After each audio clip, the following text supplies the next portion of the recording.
প্রিয় শিক্ষার্থীরা, আশা করছি তোমরা বাসায় ভালো আছো এবং নিরাপদে আছো। আজকে আমরা একটি নতুন অধ্যায় শুরু করব, মানবদেহের কঙ্কালতন্ত্র নিয়ে পড়ব। আজকে আমরা কঙ্কালতন্ত্রের কাজ এবং অক্ষীয় কঙ্কালগুলো নিয়ে ডিটেল আলোচনা করব। চলো আমরা ক্লাস শুরু করি।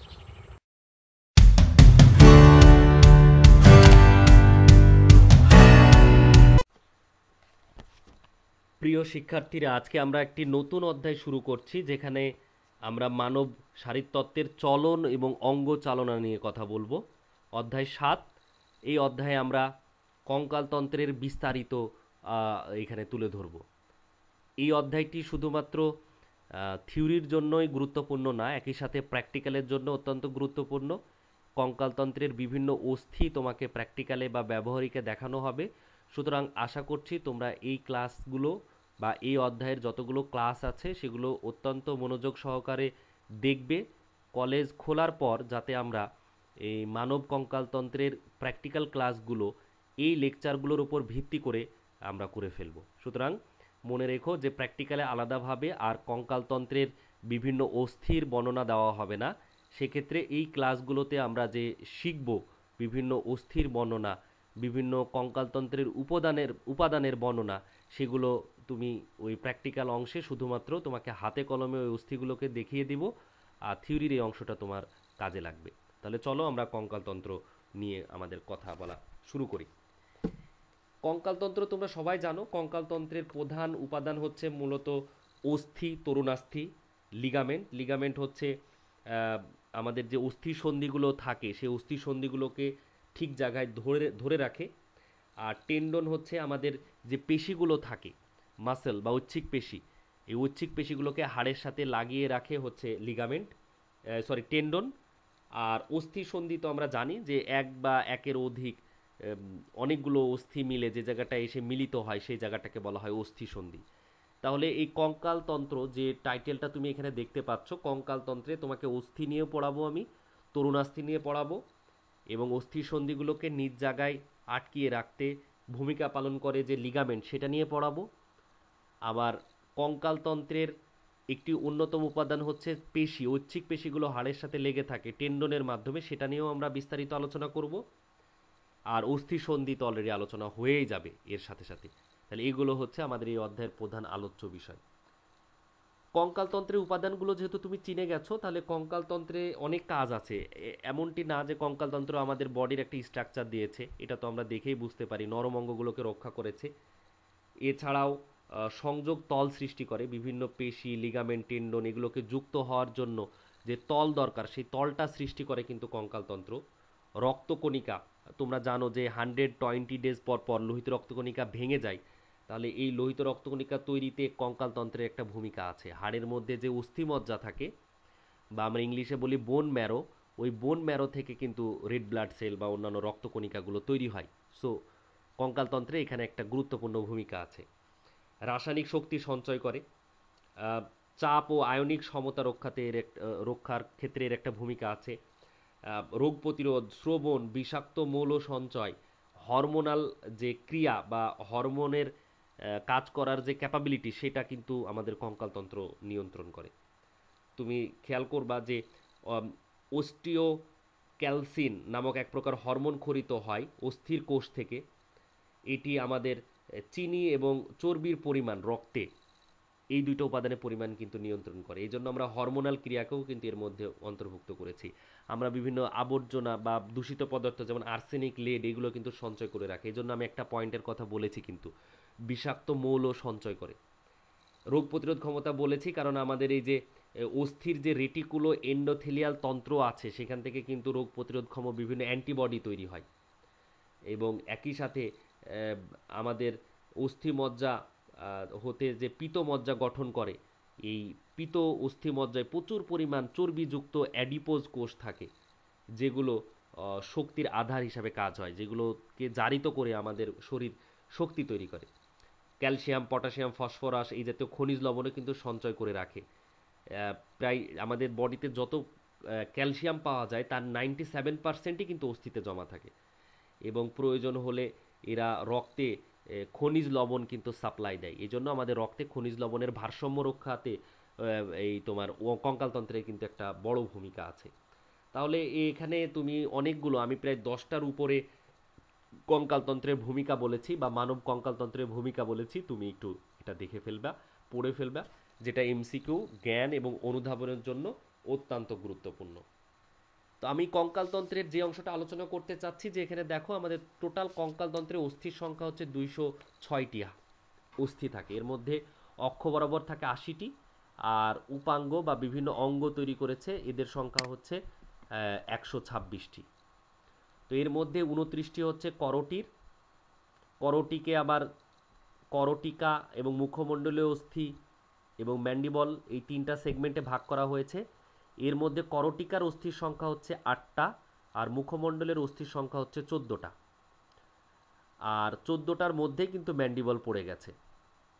তাহলে এই 29টা অস্থির মধ্যে 7টা অস্থি কিন্তু এখানে কম থাকে, যেটা গণনার বাইরে রাখা হয়। 2 কানে 3 3 6 ম্যালিয়াস ইনকাস স্ট্যাপিস 3 3 6টা, আর জিহ্বার নিচে আর একটা অস্থি থাকে, সেটার নাম হচ্ছে হাইওয়েড।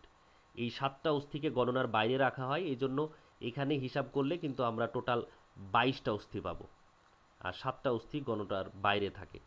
করটিকা এবং মুখমণ্ডলীয় অস্থি মিলেই কিন্তু করটি। মেরুদণ্ড তো আমরা চিনি, পিঠের আমাদের পৃষ্ঠীয় মধ্যরেখা বরাবর থাকে। 26টা অস্থি আছে।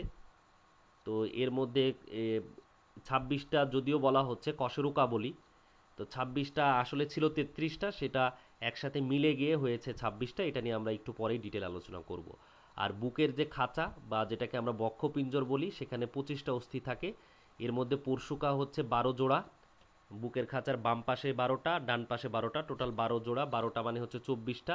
আর মাঝখানে যে হাড়টা থাকে স্টারনাম, ওইটা দিয়ে হচ্ছে 25টা। তাহলে এই হচ্ছে আমাদের অক্ষীয় কঙ্কাল। আমরা এখন আলাদাভাবে এই অক্ষীয় কঙ্কালের প্রতিটা অংশ নিয়ে আলোচনা করব বা বর্ণনা দিব। একইভাবে উপাঙ্গীয় কঙ্কাল হচ্ছে 126টা। এর মধ্যে হাত লেগে থাকে যে চক্রের মাধ্যমে, এটাকে বলা হয় বক্ষঅস্থি চক্র। 2 হাতের ক্ষেত্রে 2 2 4টা, আর অগ্রপদ বা বাহুতে থাকে 60টা অস্থি। আর আমাদের পা লেগে থাকে যেখানে, সেটাকে আমরা বলি শ্রোণী অস্থি চক্র, সেখানে 2টি অস্থি থাকে। আসলে ছিল এখানে 3 3 6টা, এখন হয়ে গেছে 2টা, সেটা নিয়েও আমরা কথা বলবো। আর পায়ে হাড়ের সংখ্যা হচ্ছে টোটাল 60টা। এখানে টোটাল যোগ করলে আমরা 126টা অস্থি পাবো। এখন আসো আমরা এই অক্ষীয় কঙ্কালের করটি, মেরুদণ্ড, বক্ষপিঞ্জর এগুলোকে আলাদা আলাদাভাবে বর্ণনা দিই বা বর্ণনার মাঝে এগুলোকে আলোচনা করব। আজকের ক্লাসে আমরা এই পরিপূর্ণভাবে অক্ষীয় কঙ্কালের বর্ণনাটা শিখে ফেলব এবং পরবর্তী ক্লাসে আমরা উপাঙ্গীয় কঙ্কাল নিয়ে ডিটেল আলোচনা করব। তাহলে চলো আমরা প্রথমে করটির 29টি অস্থির সাথে একটু পরিচিত হই। এখানে করটির অস্থিগুলোকে দেখানো হচ্ছে, অর্থাৎ করটিকা বা মাথার খুলির 8টা অস্থি আর মুখমণ্ডলে 14টা অস্থির কিছু কিছু অংশ চিত্রের মাধ্যমে সুন্দরভাবে বিভিন্ন কালার দিয়ে উপস্থাপন করা হয়েছে। আশা করছি তোমাকে অস্থিগুলোর বর্ণনা আমি খুব সহজেই দিয়ে দিতে পারবো। সাধারণত আমাদের যে ব্রেইন, এই মস্তিষ্কের এই অংশটা গঠনকারী কঙ্কালকে করটি বলে। এটি 29টা অস্থি নিয়ে গঠিত। এর মধ্যে মাথার খুলিতে 8টা অস্থি থাকে, আগেই বলেছি, এবং মুখমণ্ডলে 14টি অস্থি থাকে। তো এর মধ্যে কানের 6টি অস্থি, ম্যালিয়াস ইনকাস স্ট্যাপিস, আর হাইওয়েড অস্থি, যেটা জিহ্বার নিচে থাকে, ইউ আকৃতি, জিহ্বার পিছন দিকে থাকে ইউ আকৃতির এই একটা অস্থি। আর কানের 3টা অস্থি, ম্যালিয়াস ইনকাস স্ট্যাপিস 3 3 6 2 কানে। এই 7টা অস্থিকে গণনার বাইরে রাখা হয়।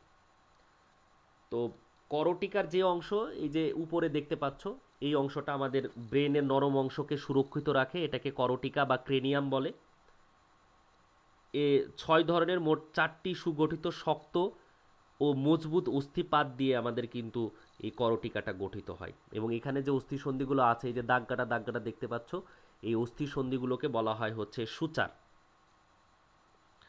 তো এখানে যে অস্থিগুলো দেখা যায় সেগুলোর নাম এখানে অটোমেটিক্যালি তুমি ধারাবাহিকভাবে পাবা, বইতেও এগুলো সিরিয়ালভাবে দেওয়া আছে। যেমন এখানে ফ্রন্টাল অস্থি দেখতে পাচ্ছ, ফ্রন্টাল।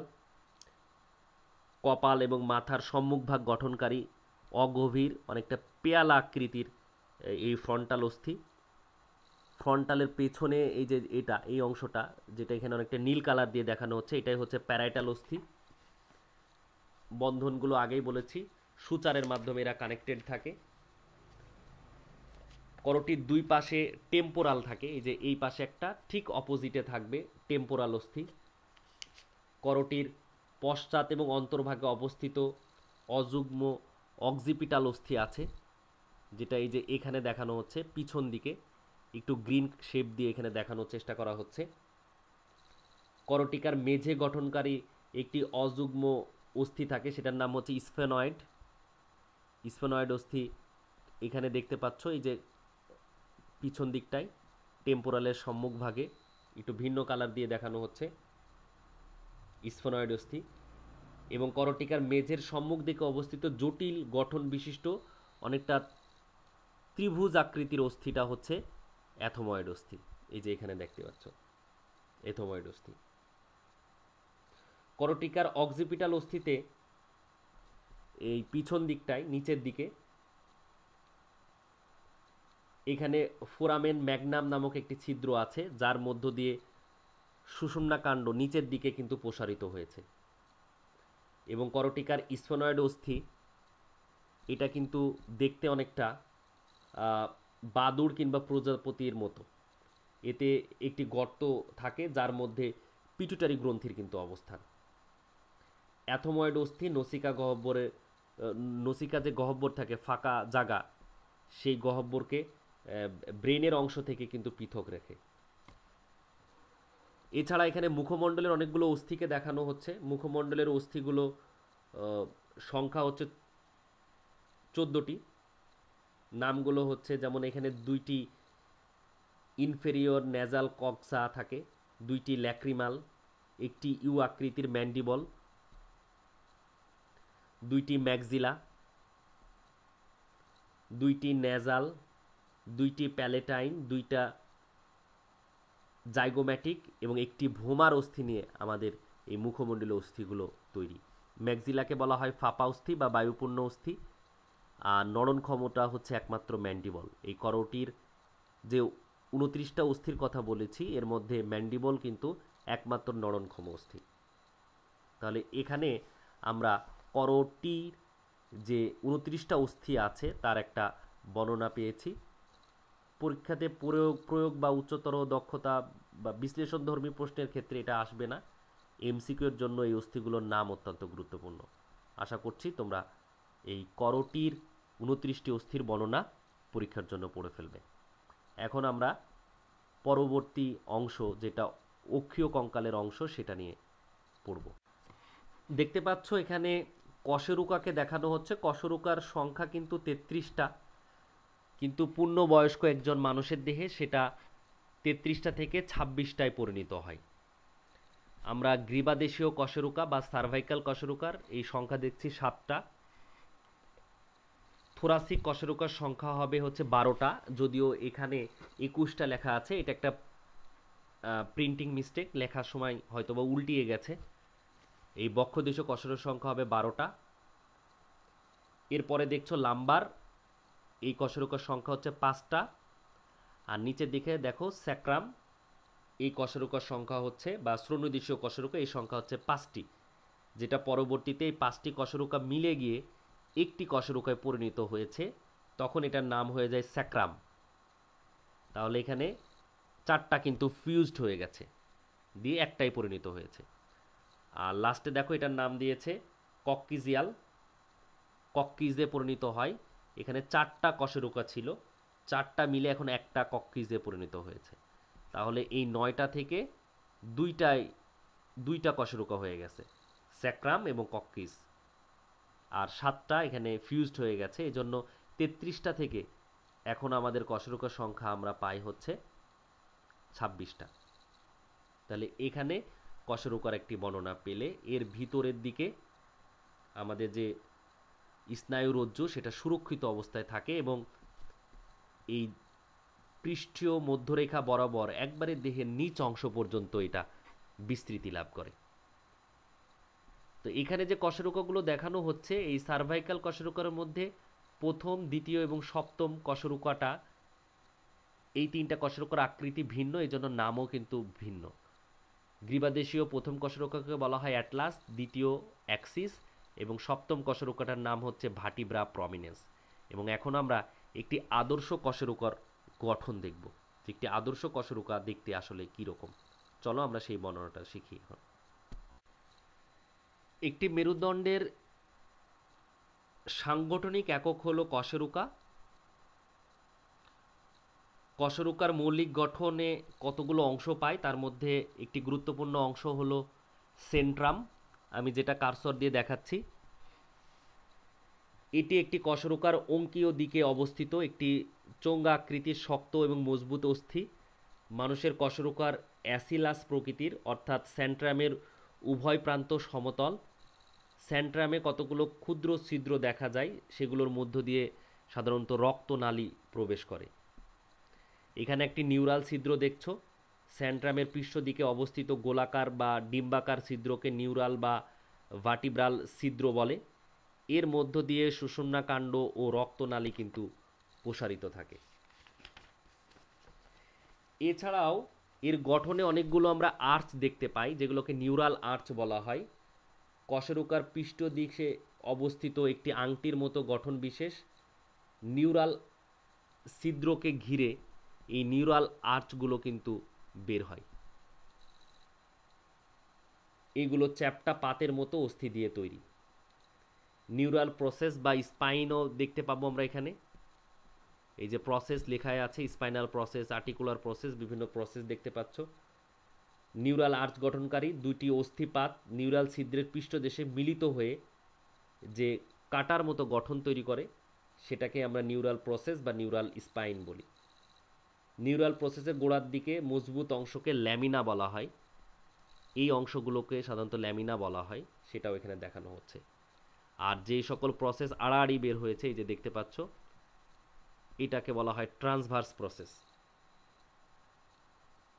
দুইটি পেডিকল দ্বারা এরা সেন্ট্রামের সাথে, এই সেন্ট্রাম নামক এই অংশের সাথে কিন্তু যুক্ত থাকে। সুতরাং এটি হচ্ছে একটি কশেরুকার গঠন, যেটা পরীক্ষার জন্য এবং একইভাবে আমরা প্র্যাকটিক্যালের জন্য এই গঠনটা বই থেকে পড়ে ফেলব। আসো এখন আমরা অক্ষীয় কঙ্কালের সর্বশেষ টপিকস একটি বক্ষপিঞ্জরের গঠন নিয়ে কথা বলি। এটি হচ্ছে আমাদের যে বুকের খাঁচা বলি বা বক্ষপিঞ্জর, ইংলিশে বলা হয় থোরাসিক কেজ। তার স্ট্রাকচারটা আমরা এখান থেকে বর্ণনা দিব। মানুষের বক্ষ অঞ্চলে অবস্থিত অস্থি ও তরুণাস্থি দিয়ে তৈরি এবং 12টি থোরাসিক কশেরুকা থেকে পিছন দিক থেকে এই পর্ষকাগুলো তৈরি হয়। সামনের দিকে এটা হচ্ছে স্টারনাম বা আমরা যেটাকে বলি হচ্ছে রিব, আর এইগুলো পর্ষকার সাথে তরুণাস্থি দিয়ে কানেক্টেড থাকে। এই যে স্টারনামের সাথে এই যে হলুদ অংশ দেখছো পর্ষকা, এগুলো এই যে অনেকটা ছাই কালারের দেখানো হচ্ছে, এই তরুণাস্থি দিয়ে এগুলো স্টারনামের সাথে যুক্ত থাকে। এই পাশে 12টা, এই পাশে 12টা পর্ষকা, 12 12 24, আর স্টারনাম একটা, এই 25টা অস্থি দিয়ে আমাদের বক্ষপিঞ্জর তৈরি। গুরুত্বপূর্ণ তথ্য হচ্ছে প্রথম 7টা পর্ষকাকে আমরা বলি প্রকৃত পর্ষকা, কারণ এরা আলাদাভাবে তরুণাস্থি দিয়ে স্টারনামের সাথে যুক্ত থাকে 1 থেকে 7 পর্যন্ত। এরপরে 8 9 10 এই 3টা পর্ষকাকে বলা হয় নকল পর্ষকা, কারণ এরা আলাদাভাবে স্টারনামের সাথে তরুণাস্থি দিয়ে যুক্ত হয় না। এরা 7 নম্বরের সাথে গিয়ে মিলিত হয় এবং তারপরে তরুণাস্থি দিয়ে স্টারনামের সাথে যুক্ত। আর 11 এবং 12 এই যে পিছন দিকে দেখা যাচ্ছে, এরা কখনোই কোনোভাবেই স্টারনামের সাথে যুক্ত থাকে না। এরা মাংসপেশিতে এইভাবে উন্মুক্ত অবস্থায় থাকে বলে এদেরকে বলা হয় ভাসমান পর্ষকা। মূলত 1 থেকে 7তম পর্ষকাকে বলা হয় প্রকৃত পর্ষকা, 8 থেকে 12তম পর্ষকাকে বলা হয় নকল পর্ষকা। এর মধ্যে নকল পর্ষকার 11 এবং 12তম পর্ষকাকে বলা হয় ভাসমান পর্ষকা। এই যে আমাদের ল্যাবরেটরিতে বা তোমরা বিভিন্ন মিউজিয়ামে যে কঙ্কাল দেখো এবং সেখানে দেখবা যে এই পর্ষকাগুলোকে স্টারনামের সাথে পরবর্তীতে তার দিয়ে বা বিভিন্ন চামড়া দিয়ে আলাদাভাবে কিন্তু লাগানো আছে, কারণ এই স্টারনামের এই তরুণাস্থির এই অংশটা খুব দ্রুত পচে যায়। এজন্য সত্যিকারের একটি কঙ্কালে এই অস্থিগুলোকে প্রসেসিং করার পর বিভিন্ন পদার্থ দিয়ে স্টারনামগুলোকে স্টারনামের সাথে জুড়ে দেওয়া হয়, আমরা এই অবস্থায় দেখি। এবং পিছন দিক থেকে দেখো প্রতিটা পর্ষকা কিন্তু তৈরি হচ্ছে ওই যে 12টি কশেরুকা আমরা যেটা পড়েছি, সেই কশেরুকা থেকে কিন্তু এরা তৈরি হয়েছে। এরা সুরক্ষা দান করে আমাদের ফুসফুস হৃৎপিণ্ড এগুলোকে সুরক্ষিত রাখে এবং নিঃশ্বাস প্রশ্বাস কার্যক্রমের সময় এটা কিছুটা সংকুচিত প্রসারিত হয়ে আমাদের প্রশ্বাস নিঃশ্বাস কার্যক্রমকে অনেকটা সহজতর করে দেয়। তাহলে এটাই এই 25টা অস্থির বর্ণনা, এবং এখানে তুমি প্রকৃত নকল এবং ভাসমান পোষকারও বর্ণনা পেয়েছো, যেটা পরীক্ষার জন্য অত্যন্ত গুরুত্বপূর্ণ। আশা করছি বাসায় এই অংশটা পড়ে ফেলবা। তাহলে আজকের ক্লাসে আমরা যে যে টপিকস নিয়ে আলোচনা করেছি সেগুলো যদি একটু সামারি করি, সেটা হচ্ছে প্রথমে আমরা কঙ্কালতন্ত্র এর ভূমিকা বা কাজ নিয়ে পড়েছি। এরপরে কঙ্কালতন্ত্রে অস্থির সংখ্যা এবং কঙ্কালতন্ত্রের অস্থিকে দুই ভাগে ভাগ করে আমরা আলোচনা করেছি, অক্ষীয় এবং উপাঙ্গীয় কঙ্কাল। আজকের ক্লাসে আমরা অক্ষীয় কঙ্কাল অর্থাৎ 80টি অস্থির ডিটেল বর্ণনা দিয়েছি। আশা করছি এই ক্লাসটি একবার দুইবার তুমি ডাউনলোড করে দেখবে। এরপরে দেখবা যে বাসায় যখন পড়তে গেছো থিওরি বইতে, তখন নানা ধরনের প্রশ্ন তোমার মাথায় উদয় হচ্ছে, সেইগুলো তুমি কমেন্টসে লিখে দাও। আমি অত্যন্ত দ্রুততার সাথে তোমার প্রশ্নগুলোর উত্তর দিয়ে দিব। তাহলে আমরা পরবর্তী ক্লাসে কঙ্কালতন্ত্রের উপাঙ্গীয় যে 126টি হাড় আছে বা অস্থি আছে সেটা নিয়ে বর্ণনা দিব, এবং একই সাথে সাথে আরও কিছু ছোটোখাটো বিষয় যেগুলো সিলেবাসের অন্তর্ভুক্ত সেগুলো নিয়েও আমরা পরবর্তী ক্লাসে আলোচনা করব। সবাই ভালো থেকো।